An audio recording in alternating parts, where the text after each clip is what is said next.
Ashtakam? 264. 100? 264. Okay.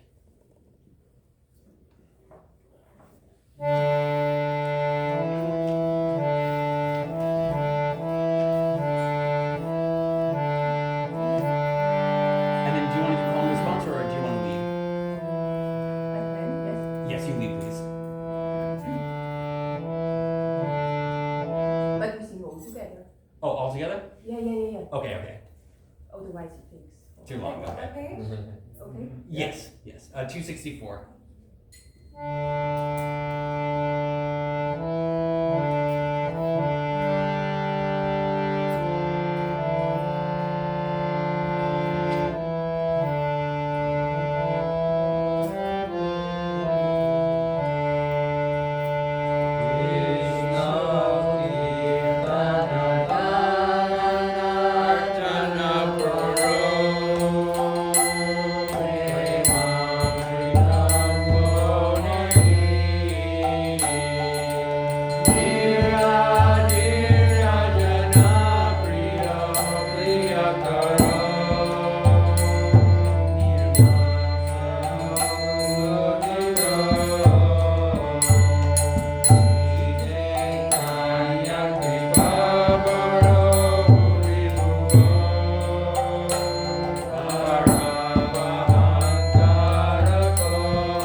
then Shri Krishna Chaitanya Prabhu Jive Dayakari. Page 200. I think we usually do this all together, or? However you want. Think. Okay, I'll lead. We'll do a call response, page 200. Shri Krishna Chaitanya Prabhu Jive Dayakari.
So you guys, it seems like you've been doing just yeah. Keep going.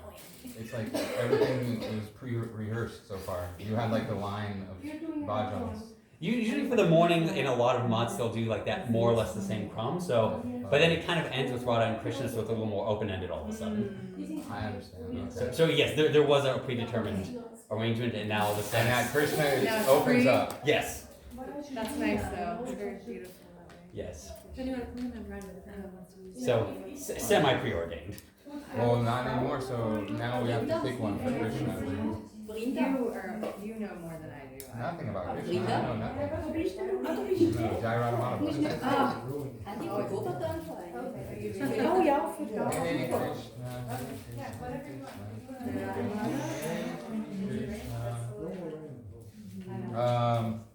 Krishna Deva Bhavantam Bande Yeah, that's a good one. is 343. 340. Krishna Prabhu.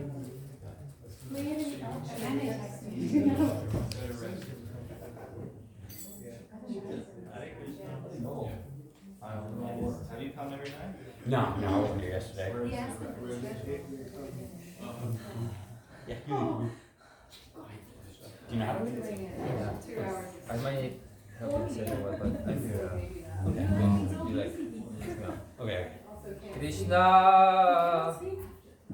Krishna Deva Bhavanta Bande Krishna Deva Bhavanta Bande Krishna Deva Bhavanta Bande Krishna Deva Bhavanta Bande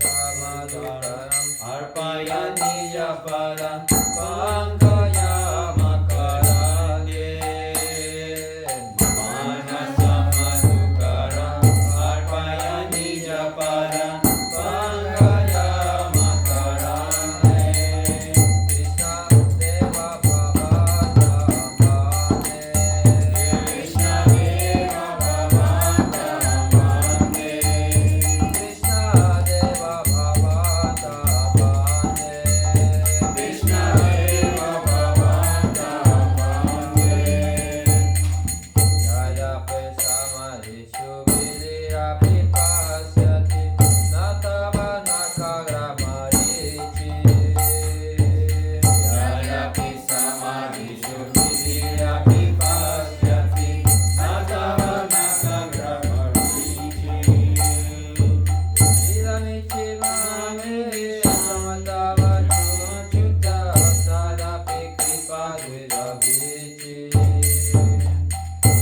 Idamichami Samatava Chuta Sadapi Kripa Vidabhichi Krishna Deva Bhavanta Bande Krishna Deva Bhavanta Bande Krishna Deva Bhavanta Bande Krishna Deva Bhavanta Bande Bhaktaruda Jati Jaya Primadava Natvai Mama Tila Matri Bhaktaruda Jati Jaya Primadava Natvai Mama Tila Matri Paramesva Vrata Tarya Pita Vadika Durga Vata Vabhivati Paramesva Vrata Vadika Vadika Durga Vata Navinati Krishna Deva Bhavanta Bande Krishna Deva Bhavanta Bande Krishna Deva Bhavanta Bande Krishna Deva Bhavanta Bande Ayama Vilodaya Yaya Sasatana Kalita Gunarasa Bhara Ayama Vilodaya Yaya Sasatana Kalita Gunarasa Bhara Nivasatu Nitya Nikamita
sing a bhajan for Shrimati Radharani?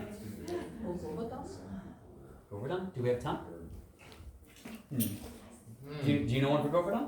We could sing those songs. Or for Radharani also. Let's see.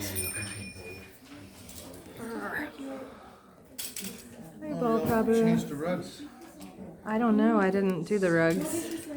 Yeah. So which Rosh Hashanah? Um, For Radharani? What is- what's that Radharani, gap? can you leave one of the Ashna? No, I mean, the rugs were changed because this got moved because I 279. need to move it. Oh, I don't know anything about it, Prabhu. I'm sorry.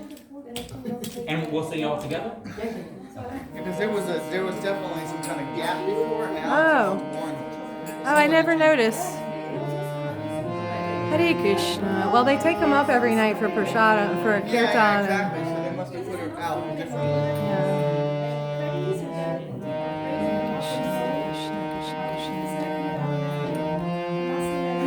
How are you doing? You doing okay? How are you? Why would you ask me? I don't How are know. you feeling? I'm okay. Just being cordial.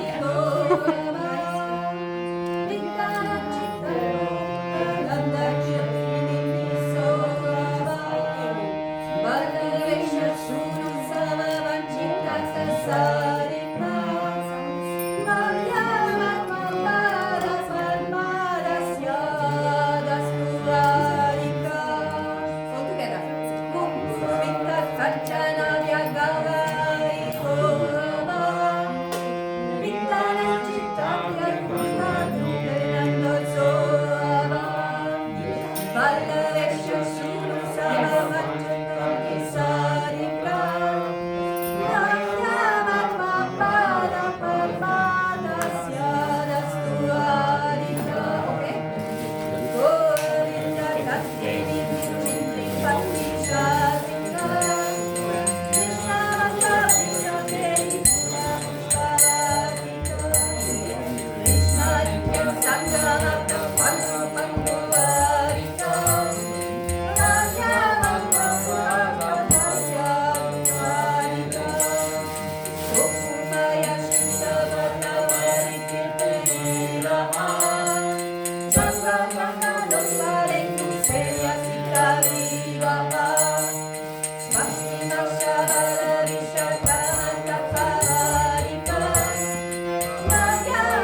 Then you want to lead Maha Mantra?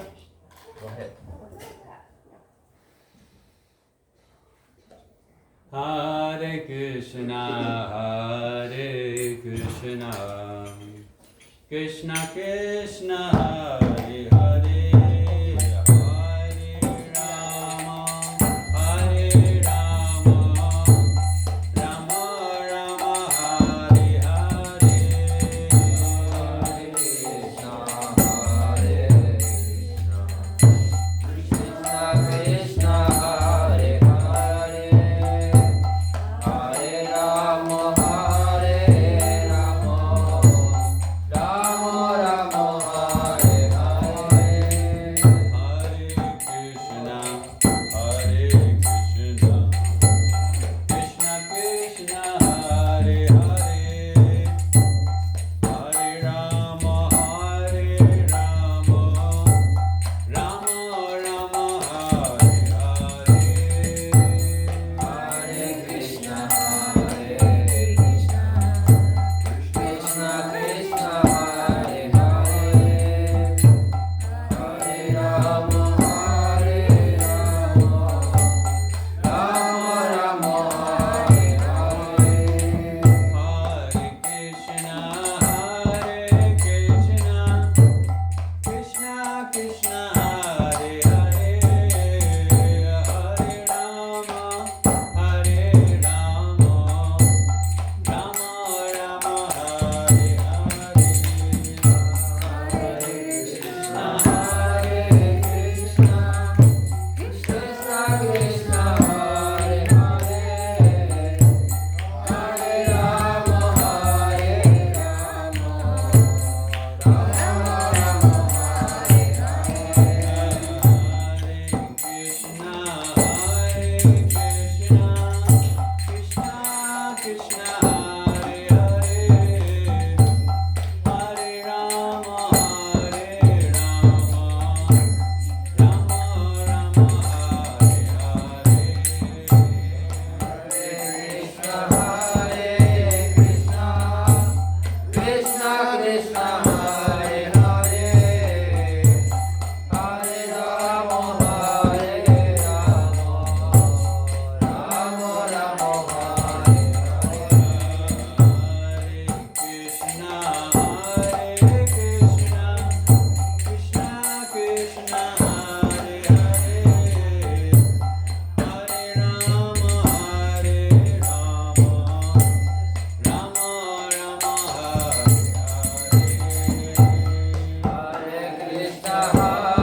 Advaita Gaura Shiva Sadi Gaura Bhakta Vrinda Shri Krishna Chaitanya Prabhu Nityananda Shri Advaita Gaura Shiva Sadi Gaura Bhakta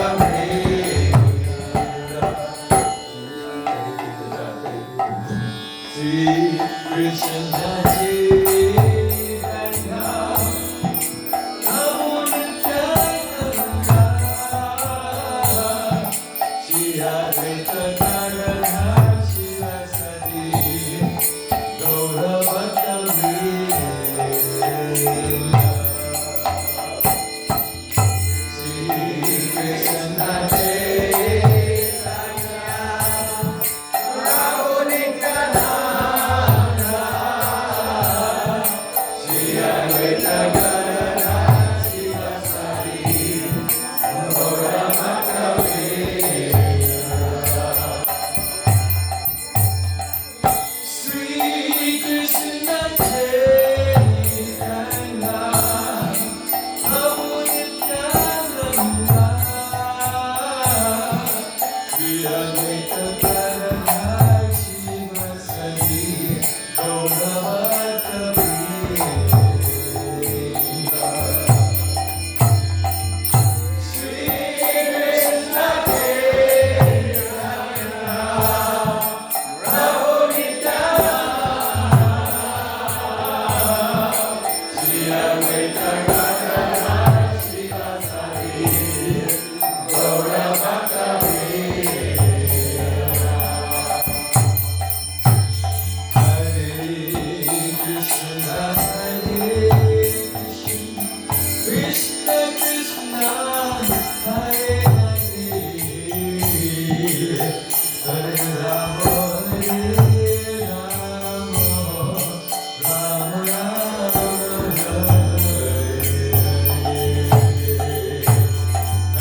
First of all, I offer myself thank Devrat Puspanji, my heart like flowers, thousands of times at the lotus feet of my holy master, my supremely worshipable spiritual Gurudev, Asmukya Parvaratma, Guru Pada Padma, Nitya Lila Pravish Om Vishnupad, Ashtotas Sri Rupanuga Acharya, Srila Bhakti Vedanta Narayan Goswami Maharaj.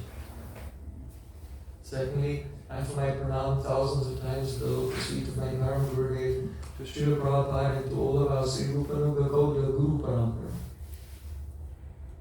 And finally, I offer my pranam to all the assembled Vaishnavas and Vaishnavis, Shri Prem Priyojan Prabhu Ki Jai!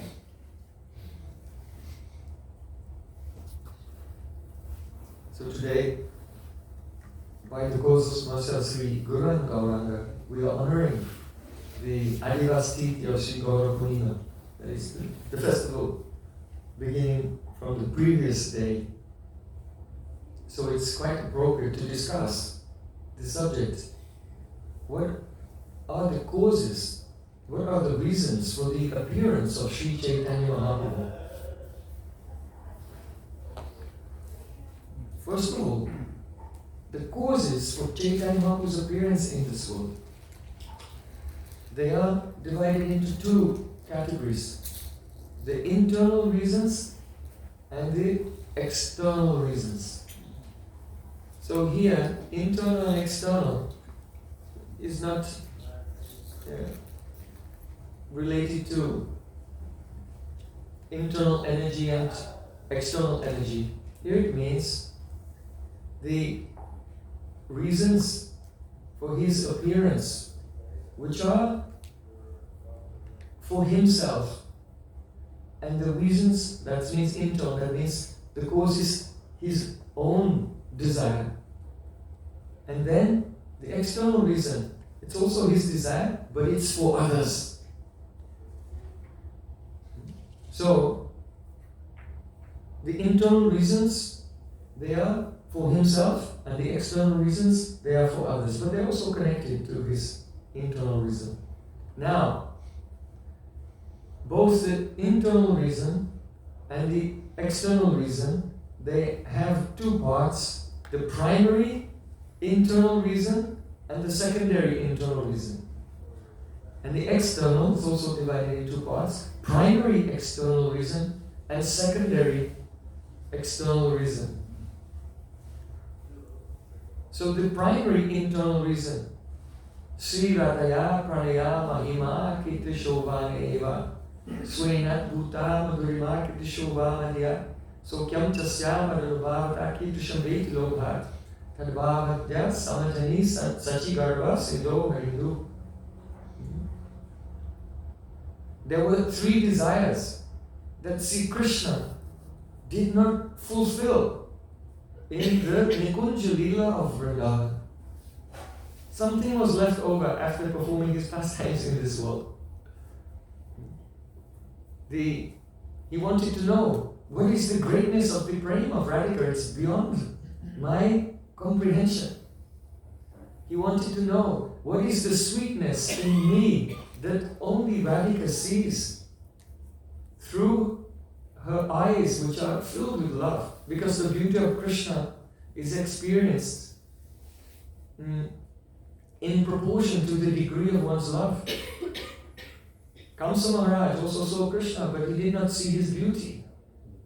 That beauty, Naham Prakasha Sarvasha Yogamaya Samavrita. Krishna said, my form is not revealed to everyone, even those who were seeing him. If someone didn't have devotion during his Leela, actually they did not see directly the spiritual swarup of Krishna, but just as a snake can shed its skin, and the skin is external to itself. So in the same way, Sarpavat Maya Rachita Tanur Abhas. That means those who don't have devotion, when Krishna appears in this world, they see him. No, they see an Abhas, Tanu Abhas, an Abhas of his body, which is Maya Rachita, made by Maya, exactly like a Sarpa Kanchukavat, like the outer skin of a snake. But those who have bhakti, they see that he's beautiful. The cowherd boys see that Krishna is beautiful. Mother Yashoda has more love. She sees Krishna as being more beautiful. And the gopis have more love. They see him even more beautiful. And of all the gopis, Radhika has the highest love. So only she, only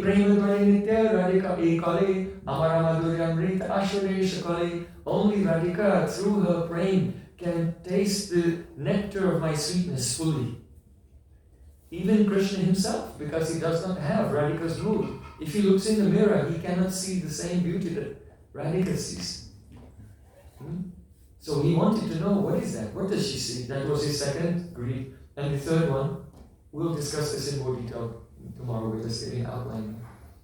The third one, what happiness does Radharani experience when she relishes the sweetness of Sri Krishna? So these things, they were unfulfilled, and Krishna was very greedy to realize them, and therefore Radhava Juti Suvalitamnomi Krishna Swarupam, to satisfy his own curiosity, accepting the golden complexion and the sentiments of Srimati Radharani, Sri Krishna appeared just as the moon appears from the ocean. Actually, the moon doesn't appear from the ocean. The moon already exists, but you see it's rising from the ocean, it seems. So in the same way, the eternal form of Gauranga, which was always in his Nitya Navadvip, appeared, Krishna appeared from the womb of Shakti, with his Radhika's golden complexion and her sentiments. So this is the primary internal reason. The secondary internal reason was the goal of Advaita Acharya. Because Advaita Acharya has so much praying for Sri Chaitanya Mahaprabhu. He has so much praying for Sri Krishna that when Advaita Acharya was crying and calling him, then he could not ignore him. So that's also considered internal reason. Because for himself, he could not ignore or give up the request, the call of his devotee. So that's also an internal reason.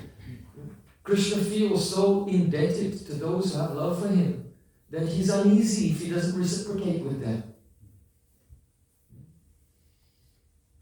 So then, now we come to the external reason. The secondary external reason is to spread the Yuga Dharma. Because in every Yuga, an avatar of Vishnu comes to this world and spreads whatever is the Dharma for that Yuga. So in Kali Yuga, the Dharma is Harinam Sankirtan. But when Sri Krishna, he was feeling the greed to appear to fulfill these three desires, it coincided with the time of the appearance of a Vishnu avatar. So when the Supreme Lord appears, all the Vishnu Tattvas, all the various avatars, they enter into his body. So Chaitanya Mahaprabhu came and he established the Yuga Dharma. But because it was not only Vishnu within him establishing the Yuga Dharma, there is a primary external reason. And that is that though he spreads the Yuga Dharma, he destroys the influence of irreligion, he causes everyone to chant the holy name and become liberated. But within that, very fortunate persons, they may receive the Raga Marg, the path of Raganuga Bhakti. So, Prema Rasa Nirjas Korite Ashvadan, Raga Marga Bhakti Loke Korite Pracharan. These are the two causes for Krishna's appearance also. Prema Rasa Nirjas Korite Ashvadan. Krishna appears to taste the essence of Prema Rasa. That means, what is it like to be the object of Radhika's love? And in Gaura, he appears to taste the essence of Prema Rasa. What is it like to be the ashray, the shelter of that love of Radhika for himself? And the second aspect, Raga Marga Bhakti Loke Kurite Pracharan. Krishna appears also to spread Raga Marga. How? Brajarani Malarag Shuri Bhaktigan. When Krishna performs his Vrindavan Leela here, after that, all the great saints will glorify that Leela. And those who hear his Vrindavan Leela, greed will come to them and they'll enter into Raga Marga. Those persons were very rare. But Sri Krishna now appeared as Sri Chaitanya Mahaprabhu and Raga Marga Bhakti Loke Krite Pracharama through the Yuga Dharma of chanting the holy name. When the devotees become more qualified and their ruchi begins to appear, if they're under the guidance of Vaishnavas who themselves are realized in Braja Rasa, then from Vaidhi Bhakti, Vidimaga Rata Jani, Swadinakta Ratnadhani, Radamaga Karna Pravesh. Those who follow Vaidhi Bhakti strictly, all the rules and regulations of devotional service, under the guidance of Raganuga Bhaktas, after some time, their inspiration to serve is no longer under the control of buddhi, their intelligence. They don't have to think and calculate, I have to chant because I'm in this material world. And Krishna's God and I am his part and parcel, so it's my duty, so I have to do it. Hare Krishna. Their practice is no longer inspired by duty, by vidhi, by intelligence, by shastric injunction. Because by the association of pure Vaishnavas and by chanting Chaito Darpana Marjanam, the Spatika Mani, the crystal of the heart, has become clarified. And so when they hear the sweet pastimes of Vrindavan, now the moonbeams of the raga of the associates of Radha and Krishna begin to reflect in the heart of that devotee, and his heart becomes ulasit, shining and full of joy. And now he engages in bhakti out of that spontaneous joy. So Raga Maga, Vidi Maga Ratna Jani, those persons who are following Vaidhi Marg, Swadhinata Ratna Jani, when their consciousness becomes independent of the material intelligence, Raga Maga Karna Pravesh, then they enter into Raga Rupa Bhakti. So this is actually the Kripaika Labhya. One enters into Raganuga Bhakti not by the power of his own effort, it's by mercy. This is why in the line of Vallabhacharya, Raganuga Bhakti, Vaidhi Bhakti is called Maryada Marg, and Raganuga Bhakti is called Pushti Marg. Pushti means nourishment.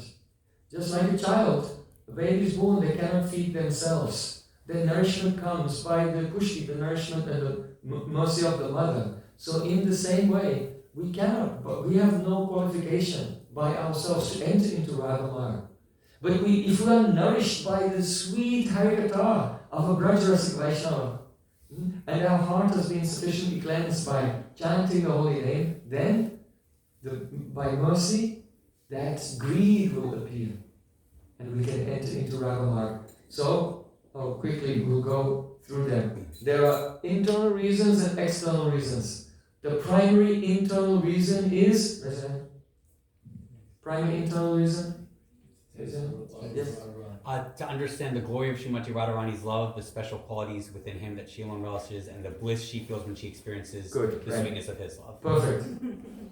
Secondary internal reason.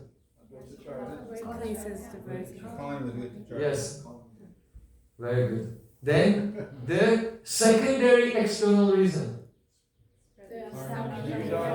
Yuga Dharma, Harinam Sankirtan. Then primary external reason. Raga Marga Bhakti. And especially within that Raga Marga Bhakti, Unnata Ujjvala Rasam Swabhakti Sriyam Anarpita Chirim Anarpita Chari Bhakti. That devotion that was never given before, that means Radha Dasyam, the service of Srimati Radhika, following Rupa Manjari and her group. So, now, today and tomorrow, we'll begin to go through each one of the reasons in greater detail. So we want to start with the secondary external, and that is the Yuga Dharma. Yuga Dharma is the chanting of the holy names. Madhuram Madhuram Ekan Mangalam Mangalanam Sakaman Nirabhavali Satpalam Chit Surupam Sakarit Parigitam Sadaya Hilaiva Brikavarnarmatam Target Krishna Nama. In Skanda Purana, Srila Vyasadeva, he said, Madhuram Madhuram, this holy name of Krishna is the sweetest of the sweet. There's nothing sweeter than this. Because this name is Krishna himself, who is himself the embodiment of sweetness. Madhuradipate Akilam Madhuram, he is the emperor of all sweetness. So, that Krishna Nam is very sweet. It is the fruit on the desire tree of the Vedic literatures. If anyone will chant this name, with faith or even without faith, Swadaya Hilayava, Parigitam. Here Parigita means they sing it even not very distinctly or with proper pronunciation. But what will happen? Brikavarna Matam Tayat Krishnanama. They must be delivered. They'll be liberated from this world. So the actual primary fruit of chanting the holy name is not liberation, it's Krishna praying. But if someone will just tangentially touch the name in the form of Namabhas, it will destroy all their sins and give liberation. So, but if a person wants to actually attain the real gift of the holy name, then you will have to surrender. Because there are many persons chanting, but they're not experiencing the sweetness. You know? Just like Bakasur, he attacked Krishna in Kalivan, and he swallowed Krishna. And though Krishna was in his mouth, but he did not taste the sweetness of Krishna. It felt like fire. He was burning. He coughed and Krishna came out again. Huh? Oh, that's why the village there in Kaliban is called Gaura. Because all the cowboys were saying, Gaura, Gaura! Bakasura has eaten him.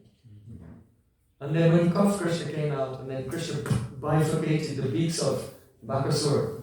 And then the boy said, Gaura, Gaura! Krishna's eaten him. That means beaten him. So, Bakasura, he could not taste the sweetness of Krishna. Why? Because of avidya. Sat Krishna nama charitari sitapya vidya pito petasya rasanasya narochikano kentwara anulinam kalusai vajusta so vikramanta bhavati tadgana mula hantri.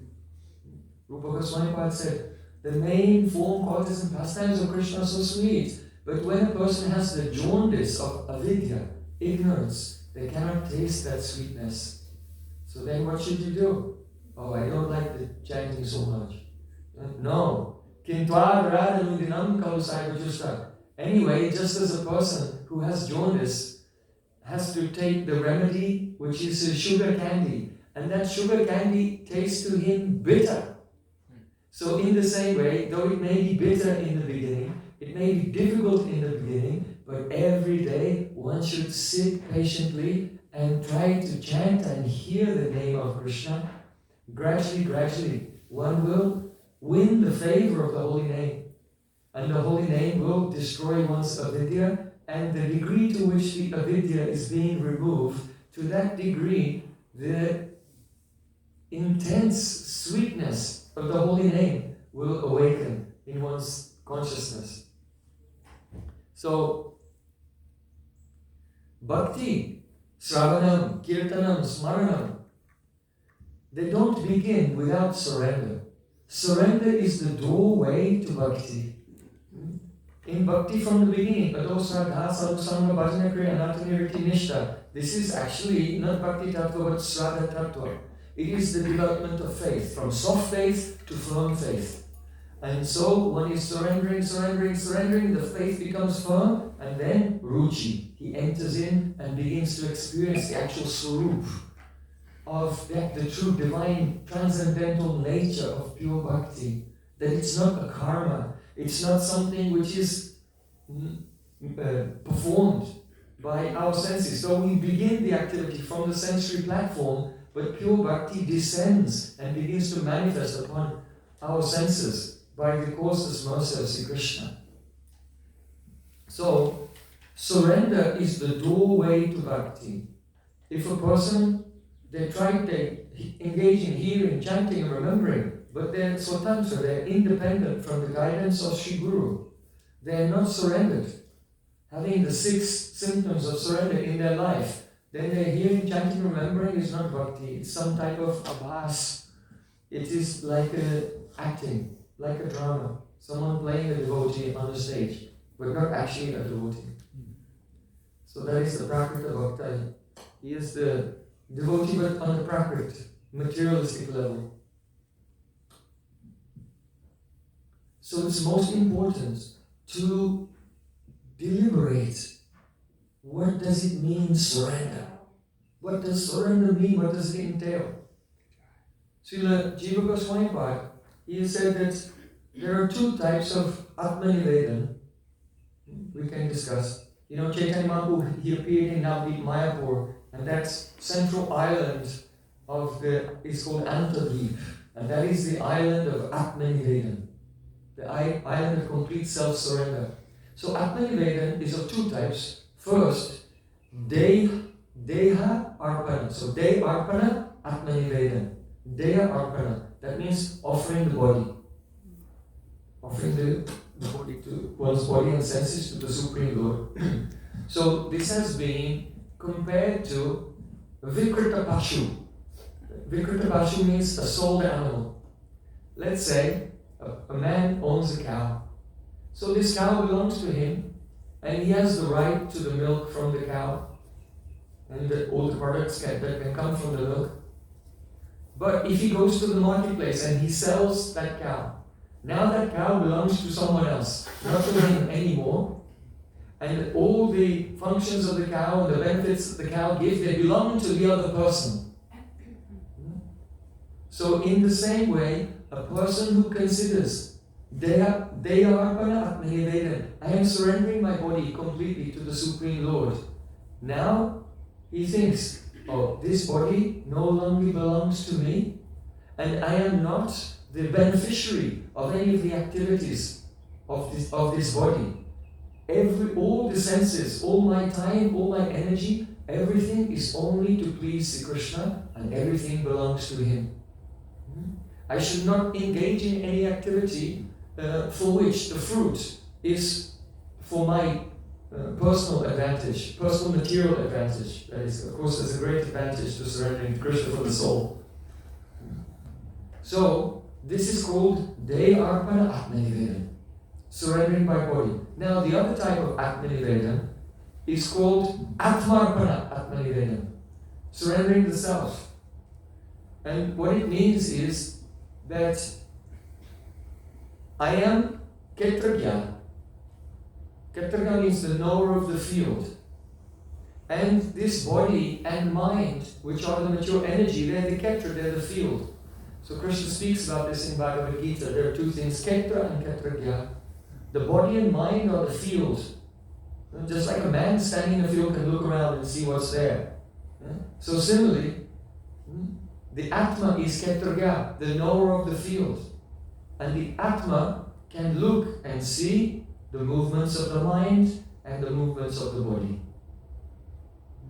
So when the devotee prays, he may himself be doing some ordinary activity, some everyday karma, but he prays to the Supreme Lord that I am Ketragya, the knower of the field, I am the Sakshi, the witness of the gross and subtle material energy, the body-mind complex. And myself, the Sakshi, the witness, I am surrendering that to you, my Lord. So outwardly he may be behaving like an ordinary person, but in his heart he has given himself, the Ketragya, and surrendered at the feet of the Supreme Lord. So these are two types of Atmanivedana, two types of surrender. Which one should we do? Both. Yes. So Srila Jiva Goswami gives the conclusion that these are both Atmanivedana, but complete Atmanivedana is when we do both. So consider this. Consider it very carefully. Because if you are just doing some service and trying to surrender with your body, but maintaining the kartritva abhiman, I am the agent, I am the doer of these activities. In other words, the identity, your self-conception is blended in with your mental functions. Understand? In other words, you're seeing the world from the vantage point of your mind. But in actual surrender, you understand I am the soul, and you look at your mind from the vantage point of the soul. So that is the symptom of actual surrender. And so this will come in the stage of Nishta. Because in Nishta, when the chitta becomes steady, then this Sakshitva develops. So Srila Sanatana Goswami is explaining in Brihad Bhagavatamrita, the pure bhakti does not begin until we attain that inner sanctity and the state of Sakshitva. Witnesshood, being situated above the mental vrittis, the turbulence of the mind. When the mind becomes peaceful, then naturally that distinction arises. So the sattvic mind is quite peaceful, and automatically one intuitively experiences that separation from the mental functions, that I am the witness of the mental functions. And that's called Gyan. That's called Gyan. Gyan means Deha, Atma, the discrimination, Vivek, Dehatma Vivek, the discrimination between the body and the self.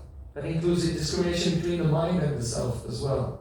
So in Bhagavad Gita, Sri Krishna said, Sattvat sanjayate jnanam. From the mode of goodness comes knowledge. In other words, when the mind becomes steady, one intuitively experiences that separateness from the mental functions.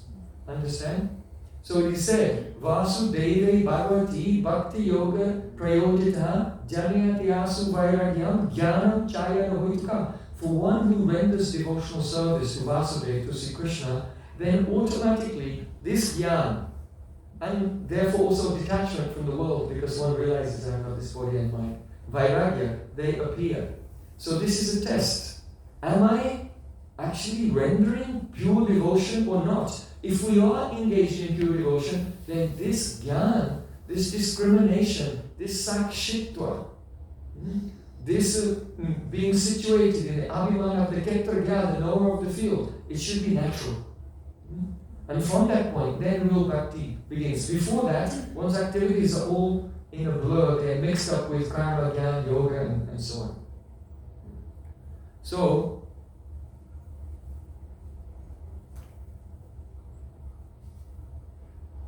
Srila Bhaktivinoda Thakur said, Ashoka abhaya amrita adara thoma charana daya tahate kon vishwavalabhya chadiru bhavera moya. Oh my Lord, since I did Atma Niveda, I surrendered to you. I've become joyful, completely happy. All my sufferings and miseries have gone far away. My anxieties are far away. And I see joy in all four directions. My Lord, your lotus feet are the reservoir of Ashoka Abhaya Amrita. The reservoir of being free from lamentation, Ashok, Abhaya, fearlessness, and Amrita, and nectar. And as I engaged in your service, now I have attained complete Vishram, complete rest. I am completely at rest. And I no longer have any fear of material existence. I don't experience that I'm living in a hostile environment where everything is out to get me. And the world is full of danger. No, I am living within you. I am within you, and you are within me and within everything else. So there's no danger anywhere. So this is the joyful state, one who is actually surrendered. Vishramalabhi. So now I've returned, I've attained rest. Vishram, rest. There's one Braj Bas poem. One poet he writes, what is that? Oh yeah. Dampati sampati sinchi hiyai. Sukha sovo pavapasari. Sukha sovo pavapasari. Oh. If my heart will become infused with the treasure, the Dampati Sampati, of the divine couple Radha and Krishna, then Sukha Sovo, very happily I will sleep, Pavapasari, stretching out my feet. I'll stretch my feet out, put my feet up, and I'll sleep happily. So some persons, they take this poem to be literal. Oh no, Radha, we have the mercy of Shrimati, so I'm just going to lie around and be lazy. So, but that's not the meaning. That's not the meaning of the poetry. Because we see that those who are serious sadhakas, then, like Srila Bhaktivinoda Thakur was saying, Vishramalabhya, now I'm completely at rest. Then why did he wake up every day at 1 o'clock in the morning and chant 64 rounds? And then he wrote over 100 books. And then he was going to work, and then he would, in the evening, coming back and taking Srimad Bhagavatam under his arm and Chaitanya Charitamrita Bhakti Rasamrita Sindhu. Then he would go preaching every evening. He was working so hard. It's difficult for us to imagine. But he's saying, Vishramalabhya, I've attained complete rest now. So in the sense, what it means is that when we enter into pure bhakti, when one is actually surrendered, then he doesn't give up sadhana. He gives up the sadhana buddhi, the idea that I'm doing everything. Ahankara vimudatma kartam iti manyate. Out of false ego, a person thinks I am doing everything. So the devotee, he gets complete rest. That means he's completely at peace. His mind is at peace. His heart is at peace. And he's situated as a witness. But outwardly his body is serving all the time. But he knows that every service that I am doing, I am not doing. This is a kripa. This is only mercy. The opportunity to serve is mercy. The capability to serve, the possibility to serve. Everything is coming by mercy, so he feels like he's in an ocean of bliss, mercy everywhere. See, this has been described very beautifully by Sri Kapil Dev, the Devahuti. He said, Yenedra Shimkati Masoda Samasa Isa Sangrahita Purdayena Bhavadrashena Swainaiva Tusitu Kritena Sadina Nata Konama Taprativinanjali Astikuryat. This is a very important verse. You can note it down and keep it in your heart. It's actually the prayer of the unborn child in the womb of the mother. You know, there's a description of conception and then how the embryo develops in the womb. And so, Sri Kapil Dev describes how the pious person, the person actually not mature piety, who has practiced devotional service in a previous life, then when he's in the womb of the mother, by the mercy of the Supreme Lord, he may remember that, oh, I am a devotee, but I did not finish the course. And now, again, I am in the womb of a mother. And so that's very fortunate child who's receiving the mercy of Bhagavan, even in the womb, in the form of the Jati Smara, being able to remember the previous verse. Then he's praying this verse. He said that, oh, my Lord, you are so kind to me. Even though now I am in the womb, I'm just entering into the 10th month, so it's the end of the pregnancy. It's a little bit overdue. I'm just entering into the 10th month now.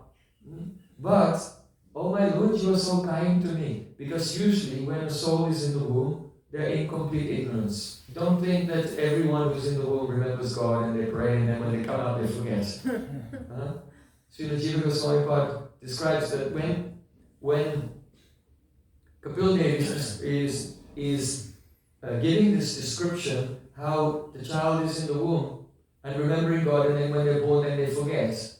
Actually, these are two separate children.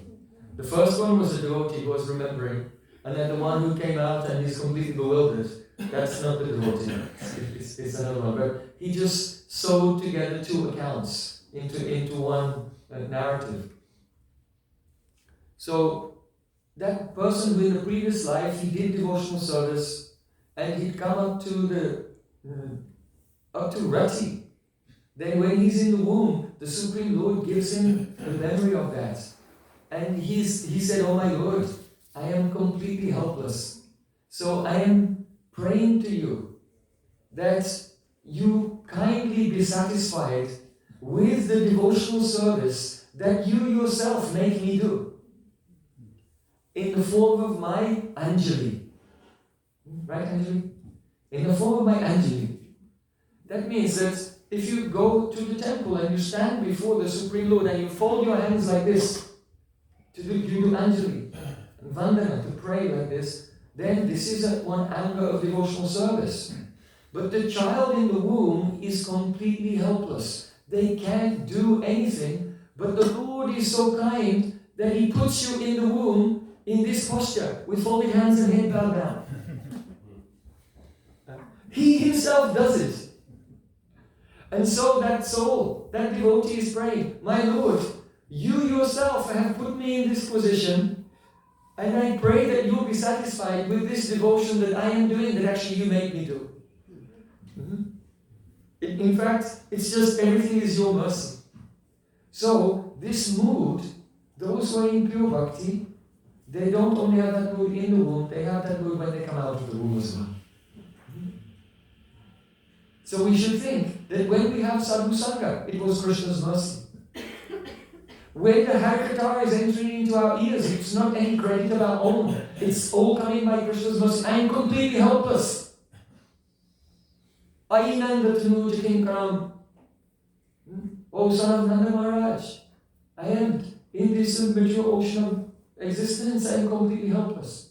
But you are making the opportunity, the capability, and the possibility that I can engage in bhakti. We should not take the japamala like a person grabbing the reins of a horse, thinking I'm in control. No, the mala is coming to me. And now the name is coming to me. How wonderful, how kind Krishna is. He himself is coming in the form of his name. As long as we have the Abhiman, then we'll think, I am producing this name. And if your material tongue is producing the name, that's not the name. Because the name is Krishna, it can be produced by a material tongue. So this switch, this movement of perspective has to take there. And that is Sharanagati, that is surrender. So when a person actually surrenders in this way and feels like a helpless child in the womb at every moment and considers all opportunities and possibilities and capability of service to be just pure mercy of Krishna coming to him, then when he chants Hare Krishna, Krishna Krishna, Hare Hare, Hare Ram, Ram Ram, Hare Hare, then his hair will stand on end, tears will come to the eyes, heart will begin to melt. So this is what Chaitanya Mahaprabhu came to give. Harinam Sankirtan. Not Namaparad. He didn't come to distribute the Yugadam of Namaparad. He came to distribute the Yugadam of Shuddhanam, the pure name. So Srila Bhaktivinoda Thakur says, Sri Krishna Chaitanya Prabhu Jive Daya Kori Swaparshada Suyadama Saha Avatari Atyanta Dulava Prema Kori Vanidan Shikaya Shanagati Bhakate Pran. Sri Chaitanya Mahaprabhu is so merciful. He came to this world but not alone. He came with his Dham and he came with his associates out of mercy. And he came to give a love that was rarely attained even by great demigods like Lord Brahma. And how did he do it? Shikaya Shanagati Bhakate Pran. By teaching the path of Shanagati, the path of surrender. Because this surrender is Bhakatera Pran, the Pran of Bhakti. If a body has no Pran, it's a dead body. It's only alive if the Pran is there. So in the same way, the practices of hearing, chanting, and remembering, they're all dead, they're all dry, and they're tasteless. Unless Sharanagati is there, then it's Pran and everything comes alive. Everything is full of nectar. So, this full Atman Nivedan is also of two types, Bhava Bhina and Bhav Vishisht. Bhav Bhina means surrender, but without a particular mood of a sambandha, a particular relationship with Krishna. Just, I am a soul, Krishna, I surrender to you. But then there is Bhav Vishisht, that means surrendering with a particular type of sambandha jnana. Such as, oh Krishna, you're my friend. Krishna, you're my Lala, you're my child. Oh Krishna, you're my Pranavalabh, you're my sweetheart. Jiva Goswami gives the example of Rukmini when she wrote a letter and sent it through a Brahmin. Said, oh Krishna, now they're trying to marry me to this Shishupal. But why should the prize that belongs to the lion be taken by a jackal? Like him. I can have no relation with him because he's just a dead body. What beauty is there? Is it really the object of service, which is just the blood, pus, stool, and urine, and fat, all wrapped up in a bag of skin and decorated with fingernails and a moustache? This is not the object of love. You are the object of love. You are Satchidananda Vigraha, the eternal, supreme truth. Always love. Oh yes, the other day we were singing about how Madhavendra Puri, he discovered Srinathji. And I began to sing one bhajan, but then I forgot to explain it to her. Govardhanavasi Savalila Tumabina Layo Najai Vrajarajaladete Savalila Tumabina Layo Najai Bankachite Musakana Kela Mohana Bangsi Bihai Lochana Talafe Mina Sola Palachina Kalpa Bihai Govardhana Vasi Sarvadila Tumabina Layo Najai. From Vallabh Sampradaya, not our Sampradaya, but anyway, we love them. They took over over the service of Srinathji. At the time of, actually Raghunath Das Goswami gave the service to Gosai, the Vittalacharya, the son of Vallabhacharya, and then from that time they took over the service of Srinathji Gopal. Anyway, in this song, it's so beautiful. It says, hey, Govardhan Basi, Savrela, you're very shining and sweet young son of Nanda Maharaj. You are staying at Govardhan forever. I cannot live without you. That means that we're all being born and dying.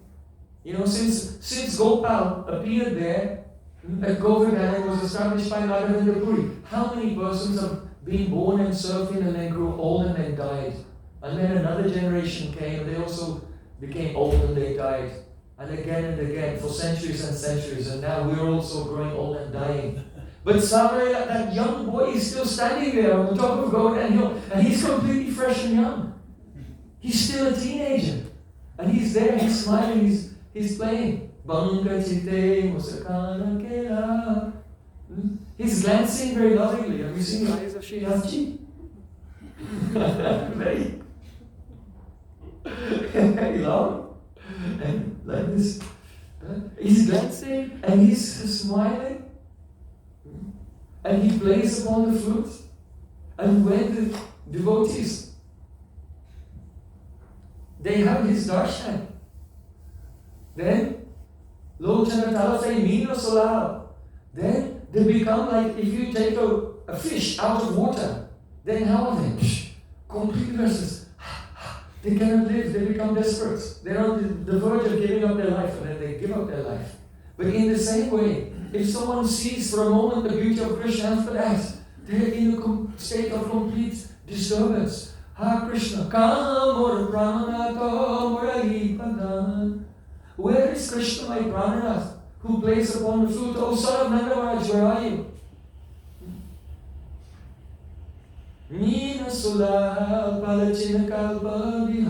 And then, even looking at him, and eyelids blink. And when the eyelid closes, just for a split second, then that 1 second feels like a kalpa of separation. So this is the example. Bhava Vishisht. Surrender to Krishna, but in a mood. Whose mood is this? Gopis of Vrindavan.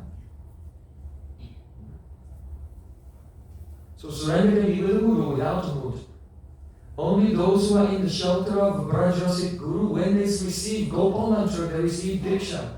Then, through this mantra, Gurudev awakens our Sambandha Gyan. If we chant the holy name without understanding our relation with Sri Krishna, then it can be Nam Abhas. But when the holy name of Krishna is chanted with Sambandha Gyan, then it is Shuddhanam, the pure name. It becomes Rupa Yuktanam, Guna Yuktanam, Parikar Yuktanam, Lila Yuktanam, Rasta Yuktanam. Sarva Rasa Sittanam. Srila Bhaktivinoda Thakur is explaining all these things we discussed on the first day in regard to the Namahat. What are the commodities for sale in the marketplace of the holy name? So, Mahaprabhu has appeared in the world. The external reason is to establish the Yugarama, to spread Harinam Sankirtan. But it should be the Harinam of Shuddhanam, not Nam Aparad. So first of all, complete surrender. De Arpana Atmanivedan, Atmarpana Atmanivedan. Like the helpless child in the womb, and then Bhav Vishisht, with a mood as well. And then the other aspects of Chaitanya Mahaprabhu's mission will become available to us. So, in regard to Mahaprabhu appearing and delivering the whole world, we're still on the secondary external reason.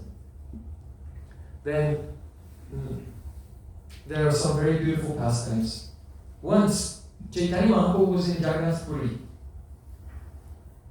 and many devotees, his associates from Navadvip and other places in Bengal, they used to come and spend the whole 4 months of Chaturmasya with him. But then at the end of the 4 months, it was time for them to return to their homes. So this is always, every year, this was a very pathetic scene, because no one wants to leave Mahaprabhu. And Mahaprabhu also he cannot bear to give up his devotees. So at that time, they would come to visit him, and Mahaprabhu would glorify his devotees. And he was so enthusiastically glorifying the Murari Gupta, Advaita Charya, and others. It was as if he had 5 mouths all speaking at once. He was in such ecstasy. So after glorifying various devotees, he began to speak about the glories of Vasudeva Datta. So when Vasudeva Datta heard Mahaprabhu glorifying him, then how did he feel? Lajante duritut brahmar api nijasko tranavandarapi. When a pure Vaishnava is glorified by someone, he feels like some sinful activities are being revealed. Though he has no sinful activities, but he feels ashamed like that. So Vasudeva Datta was feeling ashamed, and he began to weep, and he fell at the feet of Chaitanya Mahaprabhu, and he said, "Oh Mahaprabhu, I have one request of you. Oh Mahaprabhu, you are the Supreme Lord, you can do whatever you like. So if you desire, you can very easily fulfill my requests. My request is this." Vasudeva Datta said, "My heart breaks seeing the sufferings of all the living entities in this world. So I am requesting you, please, take away all their karmas, all their suffering, and give it to me, and let them be liberated." So when Mahaprabhu heard this request of Vasudeva Datta, then tears began to flow from the eyes of Chaitanya Mahaprabhu. And he replied to him, his voice was choking, he couldn't even speak clearly due to emotion.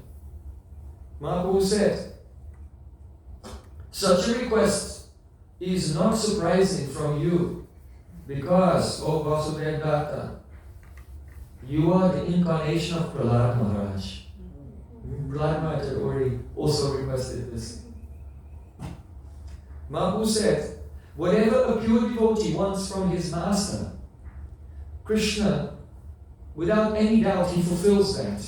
Because Krishna has no other duty than to fulfill the desires of his devotee. In the Padma Purana it is said that Mad Bhaktanam Vinodatam Karomi Vividha Kriya. I perform many pastimes, but why? For the happiness of my devotees. So this is Krishna's full-time occupation, just fulfilling the desires of his devotees. So Mahaprabhu said, if you desire the deliverance of every living entity in the whole universe, then they can all be delivered without you having to undergo their sinful reactions. Because,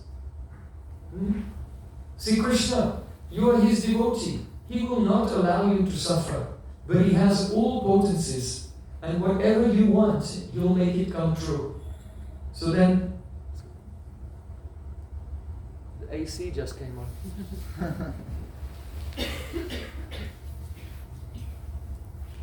So then, Mahaprabhu said a very beautiful verse.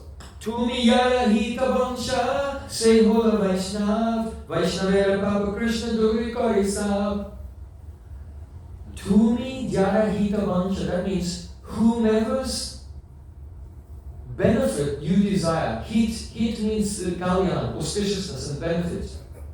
So Tumi yara hita vansha, that person for whom you desire benefits, say hello Vaishnav, he will become a Vaishnava. Just consider it. If we can have a relationship with a pure devotee, we serve them, and that pure devotee just thinks in his mind for a moment, oh, may you be blessed. They just want our benefit. Now Mahaprabhu is saying, if a Vaishnava just desires the benefit of a living being, then that living being he turns into a Vaishnava. His whole life will be changed. He will have such opportunities that he will become himself a transcendental Vaishnava. And Vaishnava Papa Krishna Duri Kari Sab. That Krishna, he takes away all the sins of a Vaishnava. So essentially Chaitanya Mahaprabhu is saying, you don't have to suffer for their sins. Why? Because you desire their benefit, and only because you desire their benefit, they will all become Vaishnavas. So, this is such an amazing situation, because about whom was Vasudeva Dutt thinking? Everybody in the universe. Everybody. Everyone. Without exception. So Mahaprabhu said, just as there's a tree called Udumbara tree, and on the Udumbara tree there are millions of small fruits. So if one small fruit will fall from the Udumbara tree, what loss is it to that tree? Nothing. So in the same way, there are millions and millions of universes. They're just like fruits on the Udumbara tree. So if one whole universe just gets delivered, then what is it to Krishna? It's nothing for Krishna. Krishna can do that without any effort whatsoever, and it's no loss to him. Otherwise, Mahaprabhu gave another example. He said that, let's say there's a clay pot, and the clay pot is full of mustard seeds. How many mustard seeds can you put in a clay pot? They're tiny. You get a big clay pot from India, fill it full of mustard seeds. So, if one mustard seed will fall from the clay pot, then what is that? It's insignificant. So, in the same way, all the material universes are as if floating in a clay pot in the causal ocean.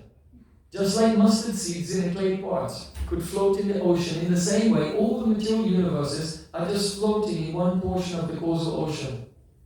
And if one of them will come out, then this is nothing. So then Mahaprabhu said, what to say of one universe, even if all the material universes are destroyed and everyone is liberated, then Krishna does not consider this any loss whatsoever. So then Mahaprabhu, he said that if a person has millions of karmadenu, wish-fulfilling cows, then if he loses one ordinary she-goat, then what loss is it to him? This is interesting, because in the Loka Vrindavan, Surabhira Vipalayantam, Krishna has millions of cows, wish-fulfilling cows that can fulfill all desires. And the material energy is also known as Ajja, which also means goat. So in the Upanishads, the material energy is considered to be, this word is used, Ajja, for goat. So then Mahaprabhu, he quoted a prayer that was prayed by the Vedas personified.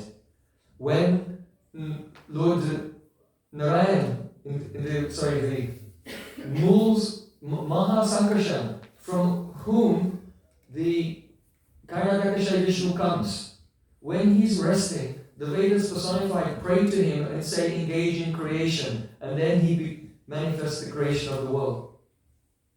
So when the Vedas personified, that is the Supreme Lord in Vaikuntha, he doesn't have an alarm clock to wake him up. But the Vedas personified come, and they're waking up to the sound of his own glories. And they pray, Jaya Jaya Jaya Jam Ajita Dosha Grivita Gunam Tamasiya Datmana Samaviruda Samasta Vagaha Jagadagat Yogokasam Akila Shakta Vabodakate Kwachila Jayatmana Nuchanacho Nucharin Negamaha. It means, oh my Lord, Jai, Jai, glories to you, all glories to you. Please, wake up and manifest your energies. You have your internal energy and you have your external energy. In your external energy, there is a guna dosh, the fault of the gunas. In other words, the living beings there are filled with faults by the influence of the gunas. So, oh my Lord, wake up, manifest your material universes, and manifest your internal potency also. And then through your internal potency, make it appear within the material universe and remove all the faults of the living entities, and so that they will be liberated and attain their eternal life. So, what does it mean? It means that this whole universe is manifested by the Supreme Lord, and it's expressed there in the prayers of the Vedas, for the express and specific purpose that everyone will be liberated. Sometimes people can get depressed. Oh, it's all so bad. And there's so much suffering and everything. But this is the reality. With the long vision, with the transcendental vision, this is one type of ecstatic pastime where in the midst of all sufferings of the living entities who are helpless, the Supreme Lord has his pastime of delivering everyone. So, in this way, Mahaprabhu, he was glorifying Vasudeva Datta and saying, because of your desire, then all the living entities will be liberated. And they were liberated, and then they were replaced, and that's us. We're the next batch. So don't Vasudeva Datta didn't remember you.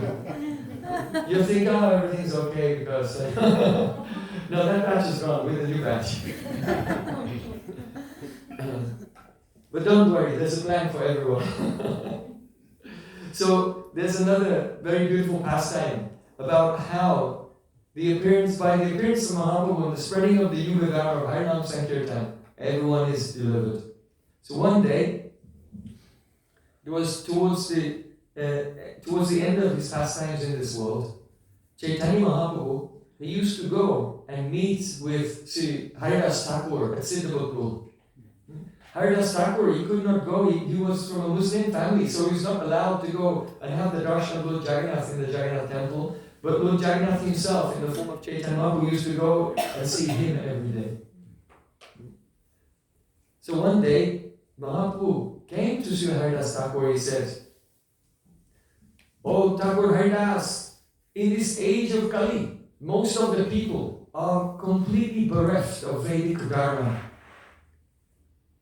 There are so many Yavanas, those who are outside of the Vedic culture, and they're only interested in killing cows and brahmanas and engaging in all types of sinful acts. How will these Yavanas be delivered? I am very unhappy about this, and I don't see a way how they'll be delivered." Srila Haridas Thakur said, "My dear Lord, don't be in any anxiety." Why? Because in India, the Yavanas, those who are outside the Vedic culture, the Muslims were there. So, they also have a concept of what's pure and what's impure. So that which is impure, like pigs, or keeping a dog inside your house, or alcohol, these things, these are forbidden things. So they're not halal, they are haram. Right? Haram. So, Srila Haridas Thakur said, you don't worry about them, because they always say haram. Haram! So, just like a pure devotee who is feeling separation from Lord Ram, he says, haram! So, in the same way, they also are uttering these syllables. And Srila Haridas Thakur gave the example of once, one Muslim, he was attacked by a wild boar. They're very dangerous, they can kill you. So, as the wild boar was killing him, he was dying. Then, because in their religion, any type of pig is considered to be haram. So he was like, haram, haram, while he was being killed. And by the power of the holy name, he went to Vaikuntha. Srila Haridas Thakur, he said, just see Ajamil. He chanted the holy name at the last moment of his life. He wasn't even calling to God, he was calling his son. But he became liberated from all sins by this. So it does not even, the power of the holy name acts, whether or not a person has faith or understands or not. So then Srila Haridas Thakur, he quoted one verse, Naimakam Namekam Yasyavachi Smarnapata Sotramulam Gatamba Shuddham Vashdavana Vyavahita Rahitam Tarya Keva Satyam Taschet Dehat Ravina Janita Loga Pasham Daladye Nikshiktam Shan Napala Janakam Shibra Eva Travipra. The meaning is that if someone just once will capture the name Krishna or Rama or Hari in his mind, or if the name will just go, someone else chants and it goes in the ear, then that person will be delivered. Shuddha Vasudhavana. They may pronounce the name purely or impurely, Vyavahita Rahitam, they may even utter the syllables not even together. There may be some obstacle between them. For example, just like a person may say, halam riktam. So ha and then lam. Riktam. So they said ha and ri, but lam came in between. But even this is nam abas. This nam abas will give them liberation. If someone says Raja Mahishi, king and queen, Ra and then Jab, then Mahishi. So Jab came between Ra and Ma. So he'll also be delivered, only by Nam Abbas.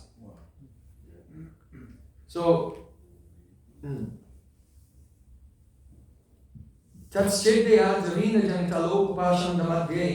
if a person is chanting deliberately, trying to get some material benefit for his material body, such a faithless, atheistic person, then that person, he will get the fruit of chanting Harinam eventually, but there'll just be a delay. There will be a delay. It will come, the fruit will come after some time. So then,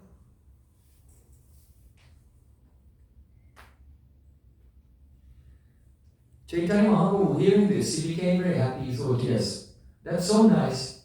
There are so many people everywhere, they're not devotees, they're sinful. But somehow or other, if they utter Nam Abbas, then they'll be liberated, all their sins will be destroyed. But what about the living entities who cannot chant, like trees and plants and insects?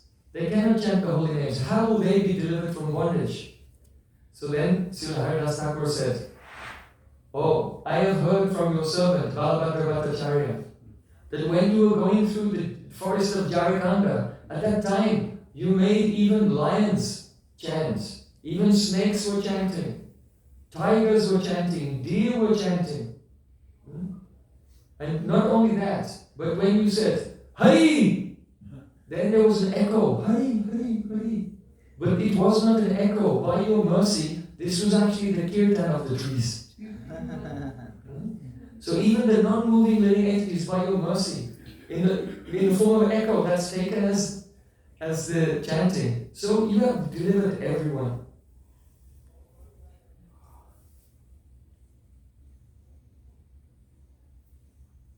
Then Mahaprabhu said, but Haridas, if every living entity in the universe will be delivered, then there will be no living entities in the universe.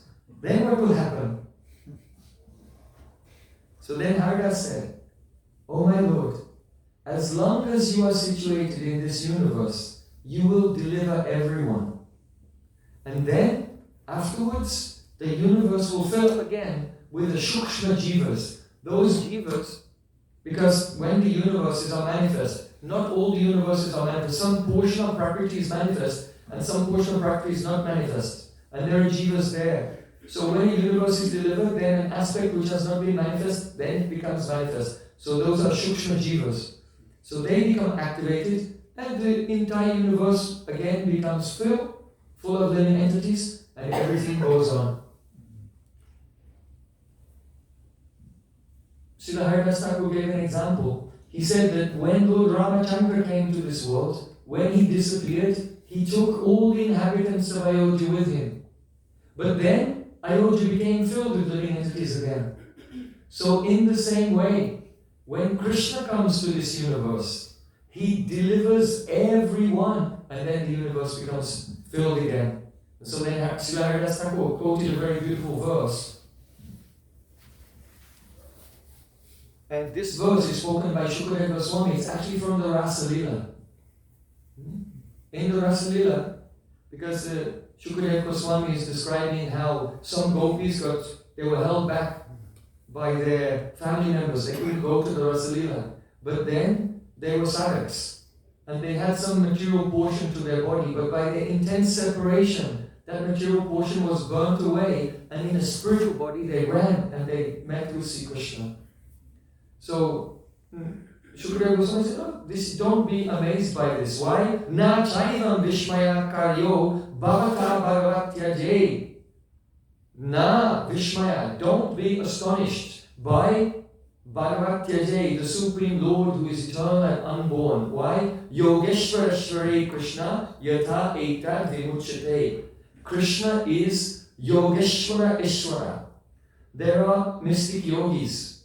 And then there are the best mystic yogis who have all mystic powers. They're Yogeshwara. But Krishna is Yogeshwareshwara.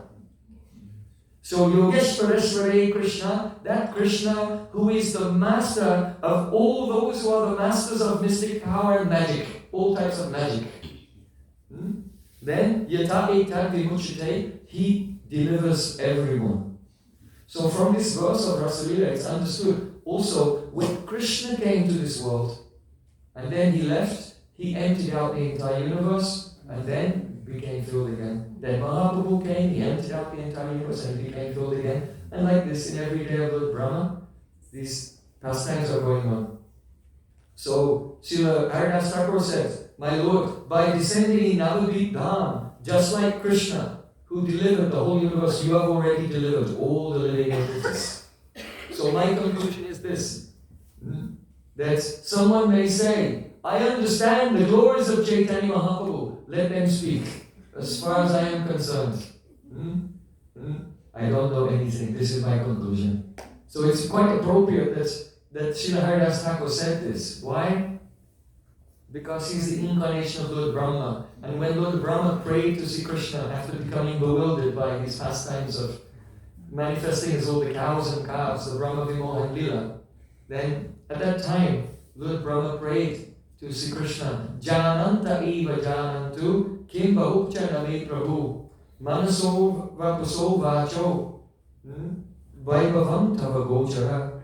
Oh my Lord, there are persons who say, I know Bhagavan, let them speak. I don't have much to say about this. All I know is, my Lord, your Vaibhav, your majesty, your opulence is beyond my body, beyond my words, and beyond my mind. So, if you study and you memorize the whole Chaitanya Bhagavat and the whole Chaitanya Charitamrita, don't stop thinking, well, yeah, now I know the glories of Chaitanya Mahaprabhu. Because they're unlimited. And beyond even the understanding of his great associates like Srila Haridas Thakur, though some secrets are revealed. Mahaprabhu tries to hide his glories, but because of the bhakti of Haridas Thakur, he saw through the deception. Because you remember, how did Chaitanya Mahaprabhu approach him? Oh Haridas, I'm really worried. I'm so worried about all the living entities. What will happen to them? But Srila Haridas Thakur, because of his devotion, he could see through the deception. And the glories of Chaitanya Mahaprabhu came from the lips of Srila Haridas Thakur. So when Mahaprabhu heard this, he said to his other associates like Swarup Damodara and Ramananda Rai, Sarvabhaumacharya, he said, oh, these are my very confidential pastimes. How could Haridas understand them? How did he know about this? So the answer is, Ulangita Tripita Simha Samatishai Sambhavanam Tava Bhavrit Parima Subhavam Maya Balena Bhavitapi Niguyamanam Pasyanti Kechit Anisham Tadananya Bhavaha. Krishnadas Kaviraj Goswami quotes this verse. A devotee is praying, actually Yamunacharya is praying the Stotra Ratna. Oh my Lord, you are beyond the limitation of time. You are beyond the limitation of space. You are beyond the limitation of thoughts, even. And you hide yourself by your yoga maya. But, pasyanti keti anisham tarananya bhava. Apna lukaite Krishna nani apna kare tatapita harabhakta deke jane tahare.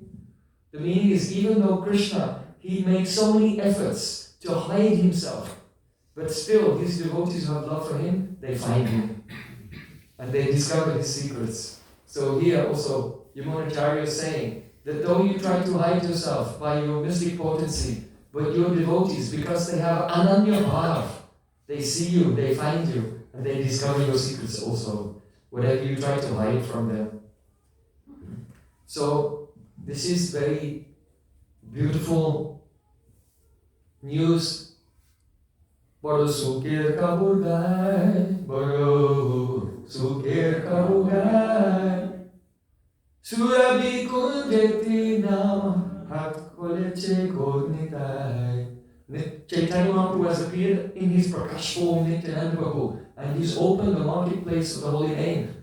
Boro sukir, I have very happy news for everyone.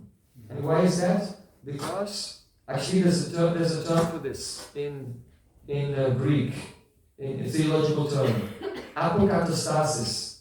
Apokatastasis means the great restoration, that every fallen, contaminated, conditioned soul who is averse to God, everyone will be delivered.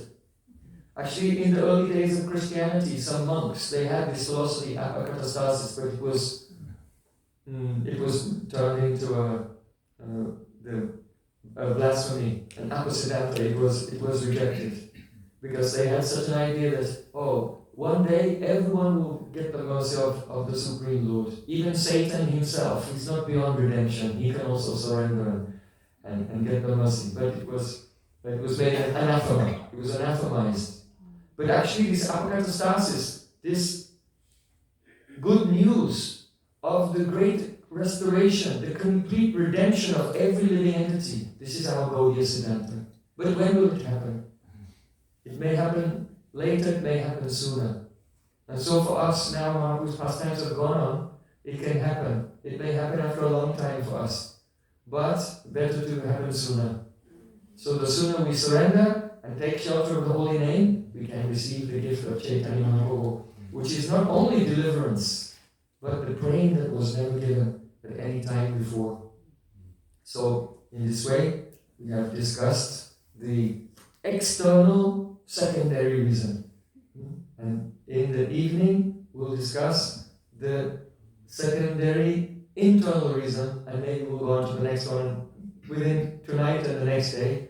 We'll try to go into some detail of all the aspects of the causes for the appearance of Sri Chaitanya Mahaprabhu. Sri Satyananda Gauri Ki Jai! Are there any questions? I've ended a little bit early, so you get a chance for the devotees to ask questions.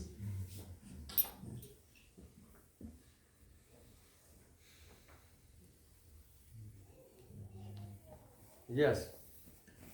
Yesterday you were mentioning that there's different noms, like Rup Nam and different noms in the marketplace of the holy name. And today it was mentioned if you're materialistic and you chant, will you still achieve those higher noms if you're materialistic in chanting? That came up in the verse today. No chetteha dhrina dravita lo pasham damadge. If someone chants the name to try to get some material thing for their body, nikshiptam sham nafalabjanakam shigrameva pravipraha, means the fruit of chanting the name will come, but na shigram, not quickly. So it will take time. If a person is dedicated and persistent and they just keep chanting, then it is said that nama parada yuktanam nama nevya prahantagam, which means that if someone chants continuously, then the holy name forgives one of the offenses to the holy name itself. But generally what will happen, if someone is chanting with a materialistic motive, then their nam aparad will fulfill the material desire, and then they'll give up chanting, because they got what they wanted. So, and then the other aspect where there's a danger is, if a person is chanting with the material, the objectives, then they'll tend to be proud, and they'll commit other offenses. They'll make offenses to Vaishnavas and things like this as well. And so, due to that, by making offenses to devotees, you can actually become a demon. And then you may be a demon for several lifetimes until the reactions wear off, and then again you come back to bhakti. So, we should always try to focus on following bhakti as purely as we can. Even though the effects of, say, chanting Namabhas or chanting Namaprabhu have been given in Shastra, those are not prescriptions. Huh? Oh, look at the effect of chanting Namaprabhu. Why don't you try it? It's not a prescription. Even the glories of Namabhas. Oh, Namabhas will give you mukti. It's not a prescription. But it's a way of describing the greatness of the holy name by Kaimotik Nyaya. Kaimotik Nyaya means Kim Uta. if a person in ignorance is not even addressing God directly but saying his name to refer to something else, he gets liberation from one name, then Kim Uta, what great thing he'll receive by chanting the holy name with faith and with devotion. So it's not meant to be prescribing Namavas, all the glories of Namavas. It's meant to be kind of, the glories of the holy name are so great, we cannot fully express them. So let's give a lower glory, which is also above everything else of this world, to give some indication how great is the holy name. So this is really important. Shastra should be studied under the guidance of Sadhguru, because there are many glories in the scriptures, and people can read them and just pick and choose whatever glory they like. But it may be that that glory is not a prescriptive statement, it's a descriptive statement.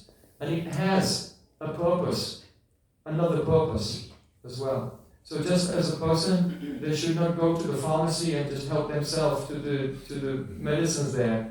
You have to have a prescription from a doctor. So in the same way, the Sri Guru, he prescribes the bhajan pranali, the method of bhajan, based on the Shastra. But that doesn't give a license for random people to just pick and choose from here and say, well, it's in the Shastra, Prabhu, and make up their own bhajan pranali. And people are doing that these days. You've probably seen a lot of it around.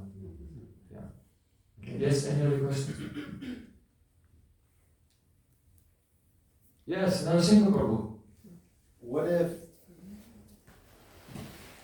we can observe that there's some compulsion to behavior that is not conducive to spiritual life, yet we don't find the resolve within ourselves to cut it like directly? Yes.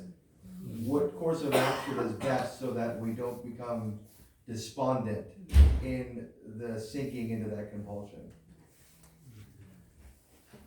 Srila Vishnu Thakur explains in regard to those Apichet Sutrataro Bhajate Mamanani Bhaksareva Santavya Samatyavahito Hisaha, that if a person is engaged in Ananya Bhakti, that means they are performing devotional service to Krishna, not to any devatas. They're not worshipping Ganesh, Shiva, Durga, Surya,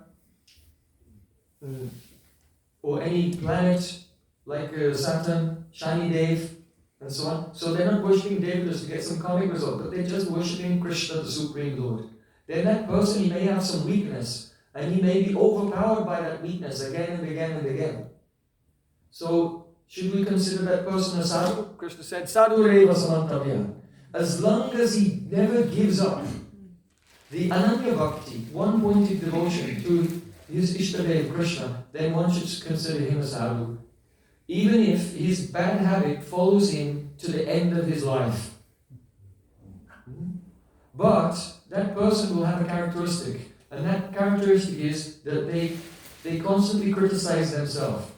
Now, that's a type of lamentation, but it should not be the lamentation like, I'm so bad that I'm not going to do any bhakti. No. The person has to be always engaged in bhakti and criticizing himself while he's doing bhakti, that I have this bad habit. That my heart is so black, it's like coal. You know, if you take coal and it's all the black dust is coming off, so you say, let me clean it. So then you start cleaning it. But it doesn't matter how much you clean the coal, there's still black dust coming off it. So the devotee said, my heart is like that, it's like coal. It doesn't matter how much I try to clean, but more contamination is there. And he criticizes himself. But he prays, oh my Lord, though I cannot overcome this obstacle and my weakness, but I make a vow, I will never give up your service. And he stays engaged. Then sadhu reva samantavya.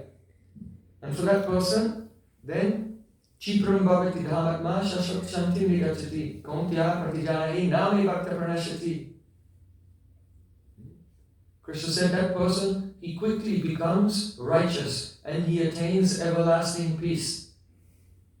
And then Arjun, he was amazed. He said, what do you mean? But you said sudaracharo. That means very bad things. But what if he does this and what he does this and what if he does that? Then Krishna's eyes became red and said, Kontaya patijanahi name bhakta pranasati.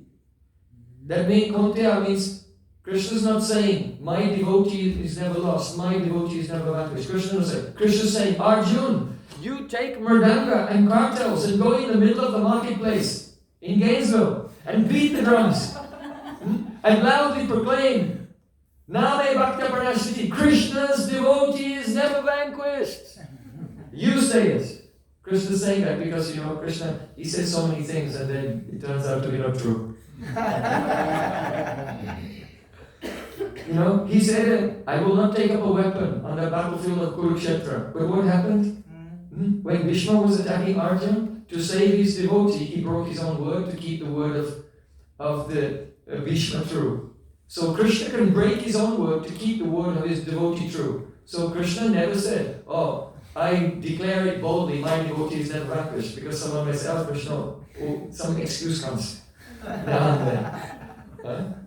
So he said, you say it, because everyone knows if a devotee of Krishna says something, then Krishna must make it true. He must make it true. But it does mean that the devotee in that life, he cannot attain a very high stage of bhakti.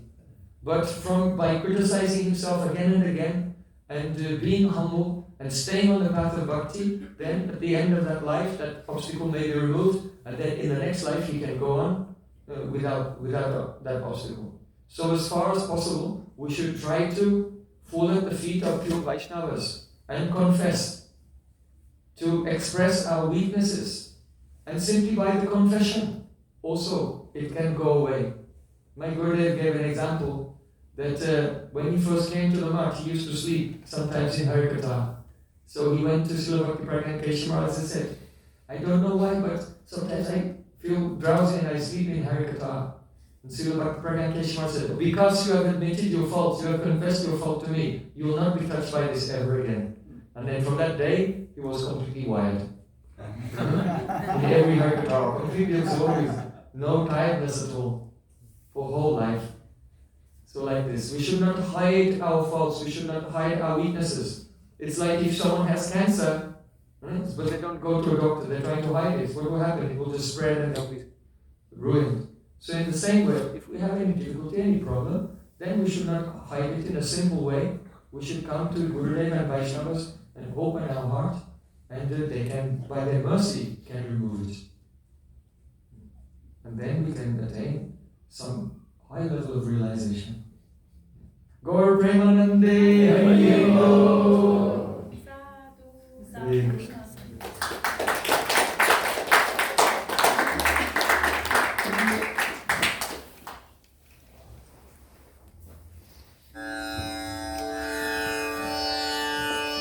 Hare Krishna, Hare Krishna,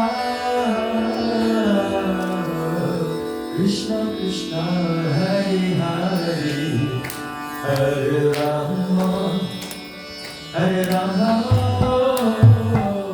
Rama Rama, Hare Hare Krishna, Hare Krishna, Krishna Krishna, Hare Hare, Hare Rama, Hare Rama, Rama Rama, Hare Hare Krishna, Hare Krishna.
If the secondary external reason is so glorious, then what to speak of the primary reason? Kimuta.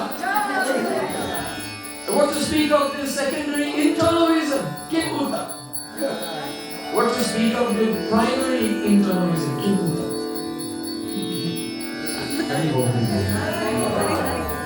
So devotees, remember Gayatri mantras, prasad will be served, and please come back again. What time? 5 o'clock. Sharp. 5 o'clock sharp in the evening. And today, lunch prashadam will be on the back porch so that they can practice for the play inside here. After Gayatri, if everyone could go out there, we'll serve out there. Yes, there'll be a drama this evening. That means the Spurti of Gaura Lila will manifest before everyone's eyes. Hare Krishna.